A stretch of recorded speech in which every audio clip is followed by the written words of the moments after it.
यवतमाळच्या राळेगाव, मारेगाव, महागाव, उमरखेड, पुसद तालुक्यात गारपीट वादळी वाऱ्यासह झालेल्या अवकाळी पावसाचा रब्बी हंगामातील गहू, हरभरा, पालेभाज्या, फुलशेती या पिकांना मोठा फटका बसलाय। वासुदेव झाडे या शेतकऱ्यानं आपल्या 3 एकर शेतामध्ये गहू आणि 2 एकरात हरभऱ्याची लागवड केली होती। या पावसामुळे दोन्ही पिकांचं नुकसान झालेलं आहे। 3.5 ते 4 लाखांचं नुकसान झाल्याचं या शेतकऱ्यांचं म्हणणं आहे। बीडच्या परळीत देखील अवकाळी पाऊस झालेला आहे। अवकाळी पावसामुळे गहू, हरभरा, ज्वारी पिकांचं मोठ्या प्रमाणामध्ये नुकसान झाले। नुकसानीचे पंचनामे करण्याच्या सूचना धनंजय मुंडेंनी जिल्हाधिकाऱ्यांना दिलेल्या आहेत।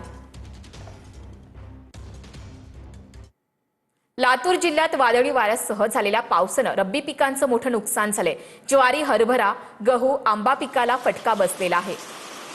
लातूरमध्ये सुद्धा वादळी वाऱ्यासह पाऊस झालेला आहे आणि यामुळे मोठ्या प्रमाणात पिकांचं नुकसान झालेलं आहे। याचा आढावा घेतलाय आमच्या प्रतिनिधींनी। लातूर जिल्ह्यामध्ये वादळी वाऱ्यासह गारांचा मोठा पाऊस झालेला आहे। आपण पाहू शकतो अशा पद्धतीनं मोठं नुकसान जे आहे ते रब्बी पिकांचं या पावसानं झालेलं आहे। वादळी वाऱ्यामुळे पूर्णपणे रब्बी पिकं जी आहेत ती नुकसानग्रस्त झाली आपल्याला पाहायला मिळतात। प्राधान्याने जर आपण लक्षात घेतलं तर लातूर जिल्ह्यातल्या अहमदपूर, चाकूर, उदगीर, रेणापूर मध्ये मोठं नुकसान जे आहे ते वादळी वाऱ्यासह गारांचा जो पाऊस झाला त्या पावसानं केलेला आहे। पिकं पूर्णपणे वादळी पावसामुळे आडवी झालेली आहेत, जमीनदोस्त झाली आहेत।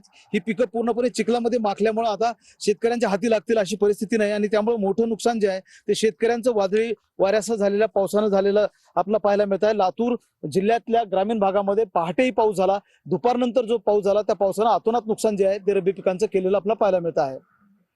महेंद्र जोंधळे, टी9 मराठी, लातूर। वादळी पावसामुळे लातूरमधील अनेक गावांचा विद्युत पुरवठा खंडित झालेला आहे। रेणापूर, अहमदपूरचा पूर तालुक्यातील गावांचा विद्युत पुरवठा खंडित झालेला आहे। वादळी पावसामुळे विद्युत खांबांच्या तारा तुटल्यात आणि यामुळे संपर्क तुटलेला आहे। अनेक गावांचा विद्युत पुरवठा हा खंडित झालेला आहे।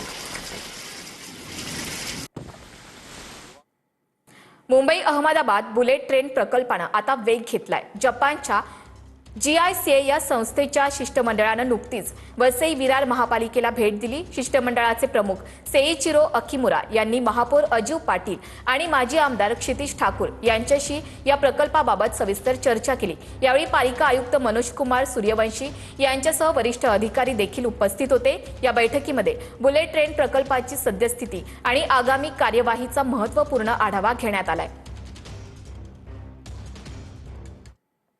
नवी मुंबई पोलिसांनी सेक्टर 11 मध्ये सापळा रचत एक रॅकेट उघड केले। कारवाईमध्ये देहविक्री व्यवसायात ढकललेल्या 2 मुलींची सुटका करण्यात आली। या प्रकरणी CBD बेलापूर पोलीस ठाण्यामध्ये गुन्हा दाखल झालेला आहे। पुढील तपास सुरू असून संपूर्ण रॅकेट उघड करण्यासाठी पोलिसांची मोहीम सुरू आहे। कल्याण रिंग रोडवर कार चालकांच्या स्टंटबाजीमुळे एक वयोवृद्ध दुचाकीस्वार गंभीर जखमी झालाय। जखमी विकास कुंभार यांच्यावर खासगी रुग्णालयामध्ये उपचार सुरू आहेत। स्टंटबाजी करणारा तरुण मनीष मनवानी याला खडकपाडा पोलिसांनी ताब्यात घेतलंय। रेसिंग लावणाऱ्या 3 गाड्या देखील पोलिसांनी जप्त केलेल्या आहेत।